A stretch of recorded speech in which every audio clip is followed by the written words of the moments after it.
Here's another view from down the other end of the layout. You'll see there's a few new little wagons. We've picked up locally, we've been able to find some of these little four-wheel flat wagons with various loads on them in good condition. Some of them need a little bit of a tidy up. The car carrier with all the cars was a good find. The engine shed's been built out of 4 engine sheds that have been all put together. A little coal bunker over there, which I've had to make because they never really made a proper little coal bunker, except for the rubber moulded one. The turntable, the Geneva gear and everything's been repaired in it and it works perfectly. The footbridge spanning 3 tracks of course isn't original, so 2 footbridges have been joined together. I've also got a friend that's very good at reproducing signs. He has a sign shop, so he's laser printed and made all new vinyl labels and that for all the buildings or the travel posters. And here's an example of some of them on the footbridge, which finish it off really nicely. The model land buildings I've had to try and find. Most of them have been brought in from overseas.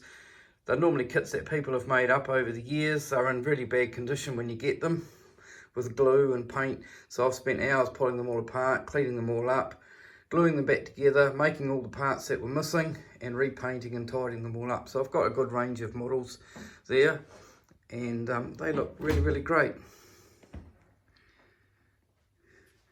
The 6 girder bridges were quite hard to find in good condition because normally the top frame pieces are always missing, but no, there's 6 there. My brother's a cabinet maker, so he made a new wooden base for them. That's one continuous piece of wood, so they all stay nice and straight. The Series 3 track, of course, has all been soldered in every joint, and I've got running wires underneath the table going to several different areas so that the conductivity is really good. The little coloured light signals are all run on relays, so they actually correspond to the tracks that are switched off and switched on, so they run in sequence and work properly. The little plastic trees I found, which really finish it off quite nicely, give it a little bit of scenic effect.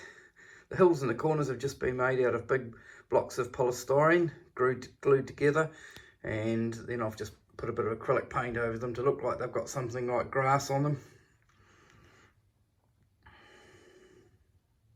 The layout's 3.6 by 1.6 metres.